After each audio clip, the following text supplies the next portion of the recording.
ನಿನ್ನ ವಂಶವನ್ನು ನಿರ್ವಂಶವನ್ನಾಗಿ ಮಾಡಿ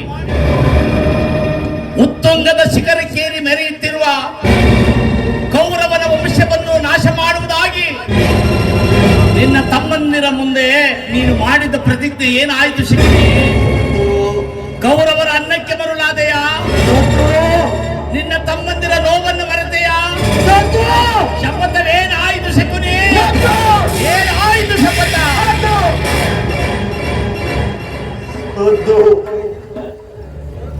ಹೇ ನೀ ಕುಹಕ ಕಂಠ ಕರ್ಕಶ ಧ್ವನಿಯ ಕೇಕೆ,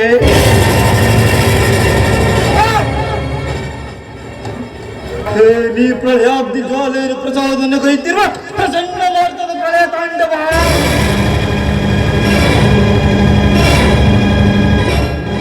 ಅಖಂಡ ಭಾರತ ಖಂಡಕ್ಕೆ ಕುಹಕ ಕೂಡದ ಕುಕ್ಷಕತೆ ಪ್ರವೀಣ, ವಾತ್ಸರ್ಯದ ಮಹಾನಿಪುಣ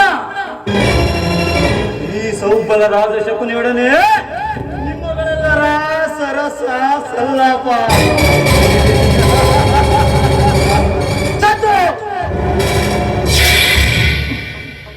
ಇದೇ ರುದ್ರಭೂಮಿ ನನ್ನ 99 ಮಂದಿ ಸಹೋದರರನ್ನು, ನನ್ನ ಜನ್ಮದಾತರನ್ನು ಒತ್ತಿಟ್ಟಿರುವ ಸಮಾಧಿಗಳು, ಕೊನೆಗೆ ನನ್ನೊಟ್ಟಿಗುಳಿದ ಈ ತಾಳಗಳು, ದುರ್ಯೋಧನ ಈ ತಾಳಗಳು. ದುರ್ಯೋಧನ ಅಪಜಯದ ಹಟ್ಟಹಾಸದ ಅಪಮೃತ್ಯುವಿಗೆ ಅಮಂಗಳವನ್ನು ಹಾಡಿ ಗಾಂಧಾರ ವಂಶಹರಣವನ್ನು ತೊರೆದು ಅದೆಷ್ಟು ವರ್ಷಗಳು ಕಳೆದವು ಗೊತ್ತೇ? ಗತಿಸಿದ ನೆನಪುಗಳು ಕಣ್ಣೆದುರು ಮರುಕಳಿಸುತ್ತಿವೆ. ಅನ್ನ ನೀರಿನ ದೋಸು ನಿಗಿದ ಪ್ರಾರ್ಥನಾದ ಈ ನನ್ನ ಕರೆಯಲ್ಲೇ ಈ ನನ್ನ ಕಣ್ಣುಗಳಿಗೆ ಆದ ಯಾತನೆ, ಆ ನನ್ನ ಸಹೋದರಿ ಗಾಂಧಾರಿ ದೇವಿ ಆ ಕುಡು ರಾಜನನ್ನ ಮದುವೆಯಾಗಿ ಅನುಭವಿಸುತ್ತಿರುವ ಮಾನಸಿಕ ವೇದನೆ,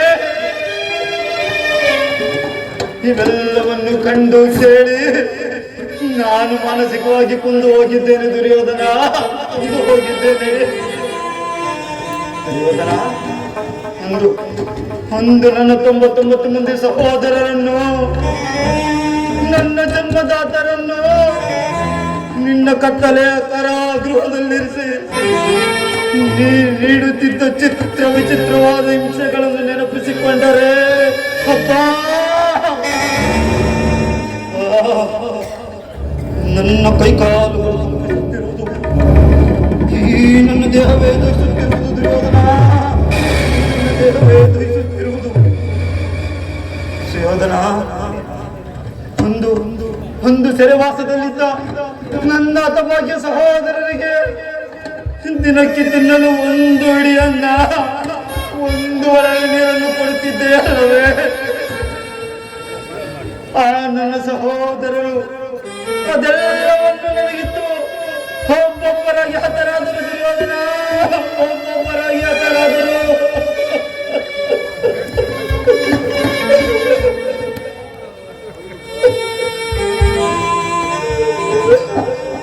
ಅಣ್ಣ ಅಣ್ಣ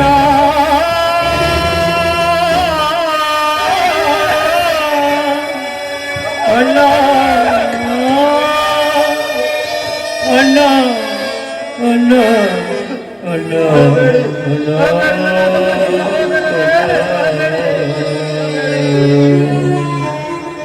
ಆ ದುರ್ಯೋಧನರ 99 ಮಂದಿ ಸಹೋದರರ ಚಿನ್ನ ಮುಂಡಗಳಿಂದ ನರಕದಲ್ಲಿ ನಿಮಗೆ ನಿರಾಂಜನ ಮಾಡಿಸುವನು ದುರ್ಯೋಧನ. ಆದದ್ದು ಆಗಿ ಹೋಯಿತು. ಹಿಂದೆಗೆ ನೀನು ನನ್ನ 99 ಮಂದಿ ಸಹೋದರರನ್ನು, ನನ್ನ ಜನ್ಮದಾತರನ್ನು ನಿನ್ನ ಕತ್ತಲೆಯ ಕಾರಾಗೃಹದಲ್ಲಿರಿಸಿಕೊಂಡೆಯೋ.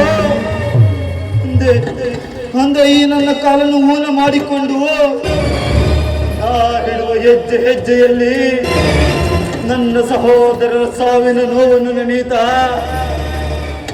ನನ್ನ ಸಲಹೆಯಂತೆ ನಿನ್ನನ್ನು ಗಡಿಗಡಿಗೂ ಹಸ್ತಿನಾವತಿ ಅಡ್ಡದಾರಿಗಳಿಗೂ ನಿನ್ನನ್ನು ನಿನ್ನ 99 ಮಂದಿ ಸಹೋದರರನ್ನು ಇದೇ ಹಸ್ತಿನಾವತಿಯನ್ನು ರಕ್ತದ ಕೋಡಿಯಲ್ಲಿ ಮುಳುಗಿಸದೆ ಹೋದರೆ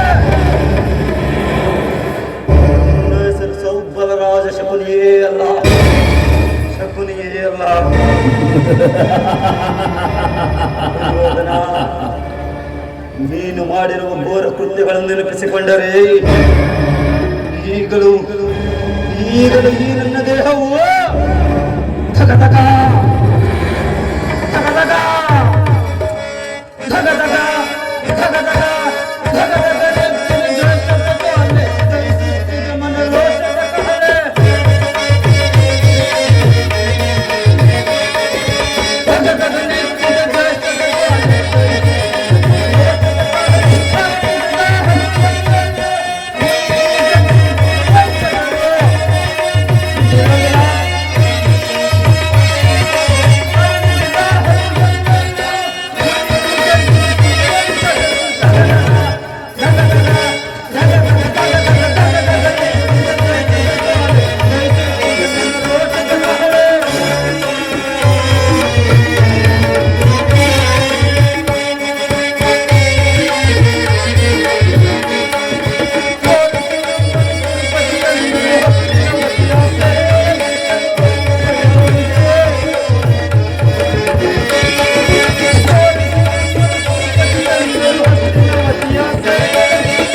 ದುರ್ಯೋಧನ, ನಾನು ಕೂಡ ನಿನ್ನಂತೆ 99 ಮಂದಿ ಅನುಜರನ್ನೊಳಗೊಂಡು ಸಮಸ್ತ ಸಾಮಂತ ರಾಜರಿಂದ ಓಲೈಸಿಕೊಂಡು ಏಕಚಕ್ರಾಧಿಪತಿಯನ್ನು ಸ್ಥಾಪಿಸಿ ರಾಜ್ಯಭಾರ ಮಾಡಬಹುದಾಯಿತು. ದುರ್ಯೋಧನ, ರಾಜ್ಯಭಾರ ಮಾಡಬಹುದಾಯಿತು. ಆದರೆ ನನ್ನ ಆಸೆಗಳೆಲ್ಲವೂ ಗಾಳಿ ಗೋಪುರವಾದವು. ದುರ್ಯೋಧನ, ಗಾಳಿ ಗೋಪುರವಾದವು. ದುರ್ಯೋಧನ, ತಂದೆ ತಾಯಿ ಕಣ್ಣೀರಿನಿಂದ ತೊಯ್ದು ಗುರು ಹಿರಿಯರ ರಕ್ತದಿಂದ ಕಳಂಕಿತನನ್ನಾಗಿ ಮಾಡಿ ಪುತ್ರ ಶೋಕದಿಂದ ನರಳುತ್ತಾ ನಿನಗಾಗಿ ತೊಟ್ಟು ಕಣ್ಣೀರಿಡುವವರಿಲ್ಲದಂತೆ ಮಾಡಿಯೇ ನರಕದ ಮಾರ್ಗವನ್ನು ಇಳಿಸುವೆನು. ನರಕದ ಮಾರ್ಗವನ್ನು ನಿನಗೆ ಅಲ್ಲವಯ್ಯ, ನಿನಗೆ ದಾಯಾದಿಗಳಾದ ಪಾಂಡವರಿಗೆ ದುಷ್ಟರಲ್ಲಿ ಎಷ್ಟು ಅವಸರ. ನಾನು ಮಾಡಿದ ಕಾರ್ಯವು ಯುಕ್ತವೇ ಶಕುನಿ. ಚಿಂತೆ ಏಕೆ ಕುರುರಾಜ? ಜಯೇಂದ್ರ ಕೃತವರ್ಣಾದಿಗಳು ಯುದ್ಧದಲ್ಲಿ ನಿಮಗೆ ಸಹಾಯ ಮಾಡಲು ಸೈನ್ಯ ಸಮೇತರಾಗಿ ಹೊರಟರು ಎಂದು ಧೂರ್ತನು ಈಗಷ್ಟೇ ಸಂದೇಶವನ್ನು ತಂದನು. ಈ ದುರ್ಯೋಧನ ಅಸಹಾಯ ಸೂರರು ಪಾಂಡವರ ಸಮಸ್ತ ಸೈನ್ಯವನ್ನೇ. ಆದರೆ ಈ ಜ್ಞಾತಿ ಹಿಂಸೆ, ಸರಿತ ಕಲಹ ಇದು ಉಚಿತವೇ ಮಾವ? ಆ ದಿನ ನಾನು ದ್ವಾರಕೆಗೆ ಹೋಗಿದ್ದಾಗ ಕೃಷ್ಣನು ಯುದ್ಧವು ಅಧರ್ಮವೆಂದು ಎಷ್ಟಾವಿಧವಾಗಿ ಹೇಳಿದರು. ಆದರೂ ನಾನು ಆತನ ಮಾತನ್ನು ನಿರಾಕರಿಸಿದ್ದೇನೆ. ಕೃಷ್ಣ ಅವನ ಮಾತು ಪರಿಗ್ರಹವಲ್ಲ ಬಿಡು.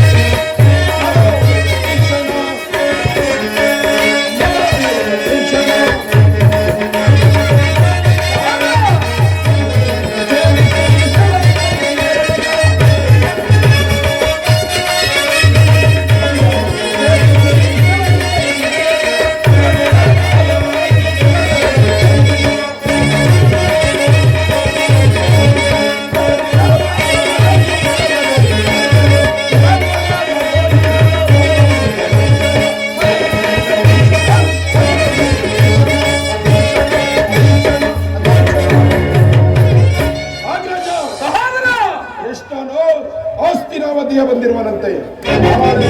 ಕಾಲ ರಾಜಸಭೆಯಲ್ಲಿ ಶಾಂತಿ ಸಂಧಾನವನ್ನು ನಡೆಸುವ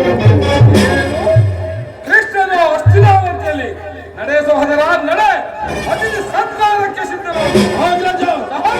ಕೃಷ್ಣನು ನಮ್ಮ ಸತ್ಕಾರವನ್ನು ನಿರೀಕ್ಷಿಸುವಂತೆ ಕಾಣುತ್ತಿಲ್ಲ.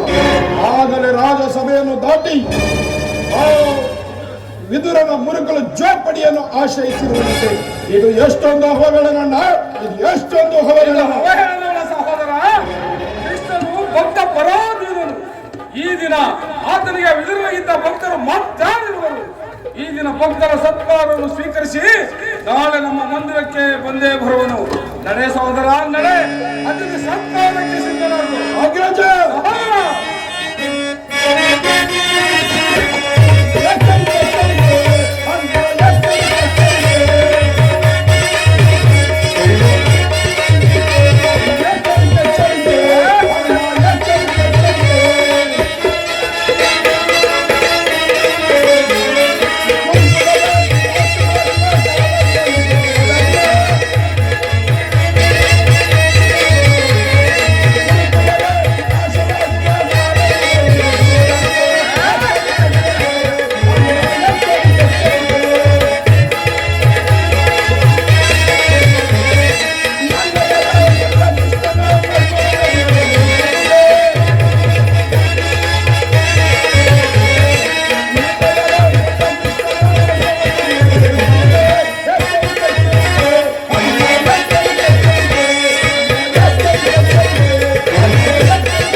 ಕೃಷ್ಣನಿಗೆ ನೀನೇನಾದರೂ ಆಶಯ ಕೊಟ್ಟಿದ್ದೆ ಆದರೆ ನಮ್ಮಗಳ ವಿನಾಶಕ್ಕೆ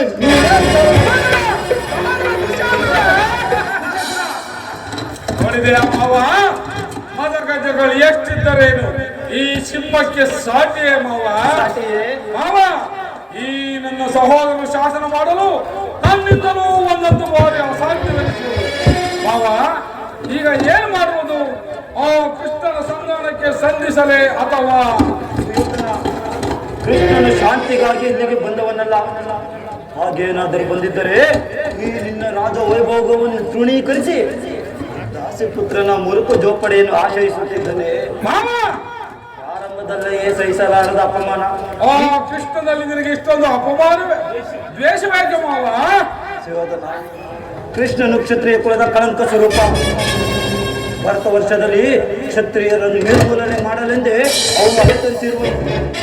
ಯಾರು ಅವನನ್ನು ಭಗವಂತನೆಂದು ಪೂಜೆ ಮಾಡುವರೋ ಅವರನ್ನೇ ನಿರ್ನಾಮ ಮಾಡುವನು. ಶಿಶುಪಾಲ, ಜರಾಸಂಧ ಅವರೆಲ್ಲ ನಿನಗೆ ಎಂತಹ ಮಿತ್ರರಾಗಿದ್ದರು?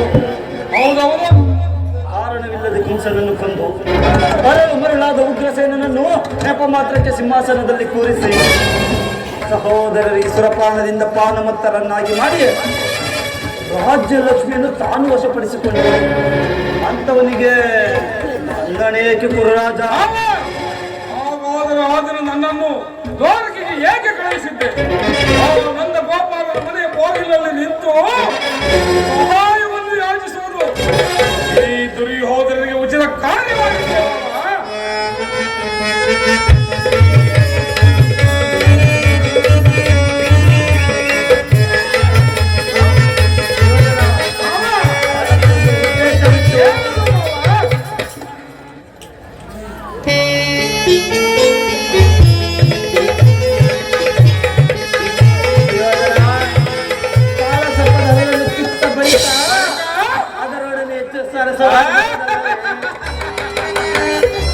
ಕೃಷ್ಣನಿಗಿಂತ ಅವನ ವಿಜಯೋನ್ಮತ್ತ ಯಾದವ ಸೈನ್ಯ ಹೆಚ್ಚು ಅವಶ್ಯಕವಾಗಿತ್ತು. ಒಂದು ವೇಳೆ ಕೃಷ್ಣನೇನಾದರೂ ಸೈನ್ಯ ಸಮೇತರಾಗಿ ನಿನಗೆ ಸಹಾಯ ಮಾಡಲು ಒಪ್ಪಿದರೆ, ಕೃಷ್ಣ ನನಗೆ ನೀನು ಬೇಡ, ನಿನ್ನ ಸೈನ್ಯವಷ್ಟೇ ಸಾಕು ಎಂದು ನಿಸ್ಸಂಕೋಚವಾಗಿ ಹೇಳಬಹುದಿತ್ತು. ಆದರೆ ಹಡಪಾಯಿ ಅರ್ಜುನನು ಆ ಸಂಕಟದಿಂದ ನಿನ್ನನ್ನು ಪಾರು ಮಾಡಿದರು. ಆ ಕೃಷ್ಣನು ನೀನು ಹೇಳುವಂತಹ ವಂಚಕನೇ ಇರಬಹುದು, ಆದರೆ ಆತನ ಮೇಲಿನ ದ್ವೇಷದಿಂದ ಆ ಹಡಪಾಯಿ ಪಾಂಡವರನ್ನು ಹಿಂಸಿಸಬೇಕಾಗುವುದಲ್ಲ. ಪುಣ್ಯ, ದಯೆ, ದಾಕ್ಷಿಣ್ಯ ಇವುಗಳಲ್ಲಿ ಎಂದಿನಿಂದ ಅಭ್ಯಾಸ ಮಾಡಿಕೊಂಡೆ ಸುಯೋಧನ. ಪಾಂಡವರನ್ನು ಕೃಷ್ಣನಿಂದ ಬೇರೆ ಮಾಡಲಾಗದು. ಏಕೆ? ಅವರೆಲ್ಲರೂ ಕೃಷ್ಣನ ಆಧಾರಕರು ಇರಬಹುದು. ಪಾಂಡವರು ಎಲ್ಲಿ ಇರುವರು, ಕೃಷ್ಣನು ಅಲ್ಲೇ ಇರುವರು. ನೀನೇನಾದರೂ ಕೃಷ್ಣನ ಸಂಧಾನಕ್ಕೆ ಸಮ್ಮತಿಸಿ ಅರ್ಧ ರಾಜ್ಯವನ್ನು ಕೊಟ್ಟಿದ್ದೆಯಾದರೆ ತಮ್ಮ ಹೇಳುವುದಲ್ಲ, ನಿನ್ನ ಸರ್ವ ವಿನಾಶ. ಪಗಡೆಯಾಡಿ ಸೋತಾಗಲೇ ಅವರ ರಾಜ್ಯದ ಮೇಲಿನ ಹಕ್ಕು ನಷ್ಟವಾಯಿತು ಅಲ್ಲವೋ? ಪುನಃ ಅದನ್ನು ಕೇಳಿ ಪಡೆಯುವುದೆಂದರೇನೆಯ? ರಾಜ್ಯ ಬೇಕಾದವರು ಯುದ್ಧದಲ್ಲಿ ಹೋರಾಡಿ ರಾಜ್ಯ ಲಕ್ಷ್ಮಿಯನ್ನು ಗೆಲ್ಲಲಿ. ಅದನ್ನು ಬಿಟ್ಟು ಮೇಲಿಂದ ಮೇಲೆ ಏಕಯ್ಯ ಈ ದೈನ್ಯರು ದೇಹಿ ದೇಹಿ ಎಂದು ಸರಿಯಾಗಿ ಹೇಳಿದೆ ಶೋಭನ ರಾಜ. ಯುದ್ಧದ ಹೊರತಾಗಿ ಆ ಪಾಂಡವರಿಗೆ ಒಂದು ಸೂಜಿ ಮನೆ ಅಷ್ಟು ಜಾಗ ನಾನು ಬಿಡುವುದೂ ಇಲ್ಲ. ಆ ಸುಯೋಧನ ಇಷ್ಟು ಮಾತ್ರವಲ್ಲ, ಆ ಬಾರಿ ಬಾರಿಗೂ ಸಂಧಿಯ ಪ್ರತಿಷ್ಠೆಯನ್ನು ತೋರುವ ಆ ಕೃಷ್ಣನಿಗೆ ತಕ್ಕ ಪ್ರಾಯಶ್ಚಿತ ಆಗಲೇಬೇಕು. ಈ ವಿಚಾರದಲ್ಲಿ ನನ್ನದೊಂದು ಸಲಹೆ. ಏನು ಮಾವ?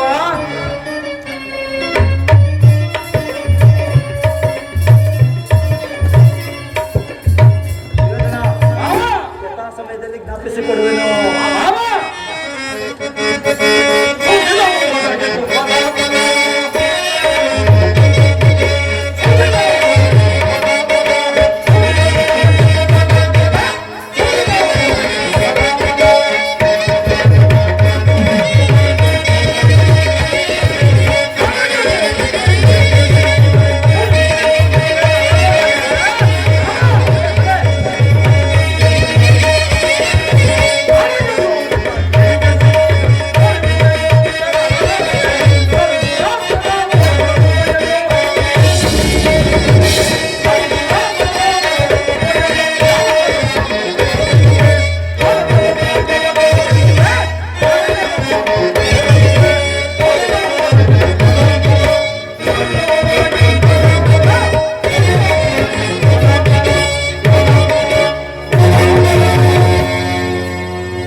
ನಿನ್ನ ಸಲಹೆಯ ಹೊರತಾಗಿ ನಾನು ಯಾವ ಕಾರ್ಯವನ್ನು ಮಾಡುವುದಿಲ್ಲ.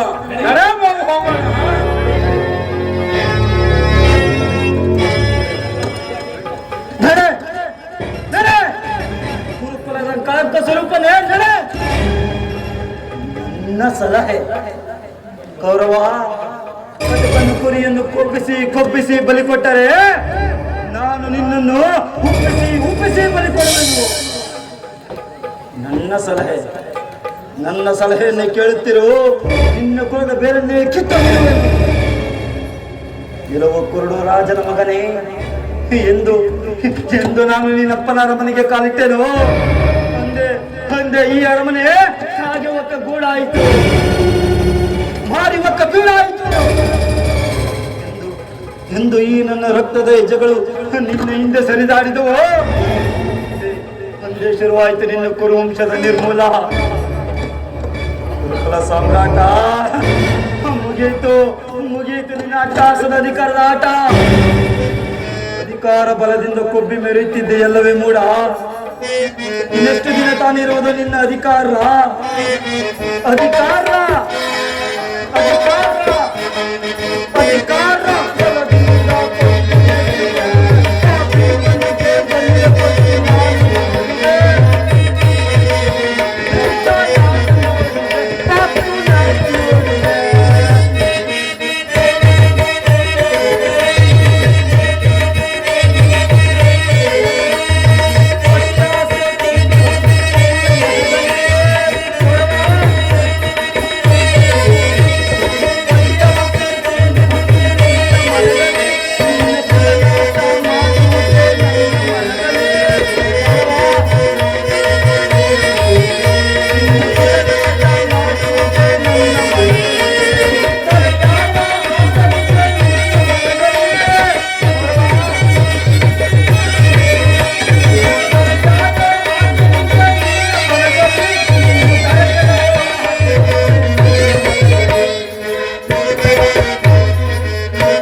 ನಿನ್ನ ಮಾವ ಶಕುನಿ ಶಕುನಿ ಎಂಬ ಮೂರಕ್ಷರದ ಅರ್ಥ ಬಲ್ಲೆ ಮುರುಳಿ.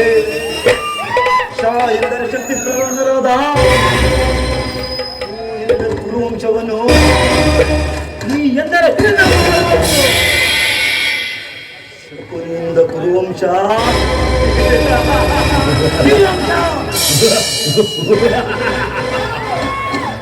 ನಾನು ನಿನ್ನ ಕುಲದ ಮಾವ, ನಾನು ನಿನ್ನ ಮಾವನಲ್ಲವೋ.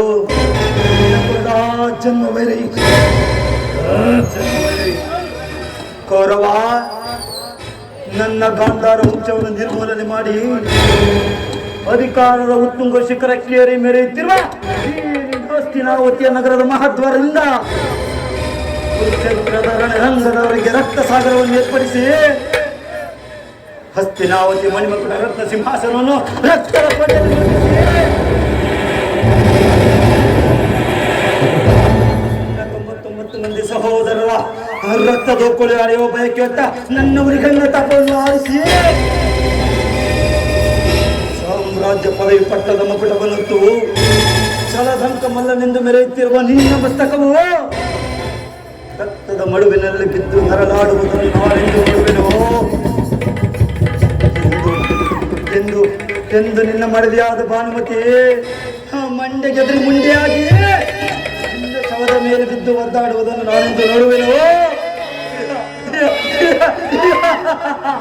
ಅಂದೇ ಈ ಶಬರಿಯ ಮನಸ್ಸಿಗೆ ಆನಂದ.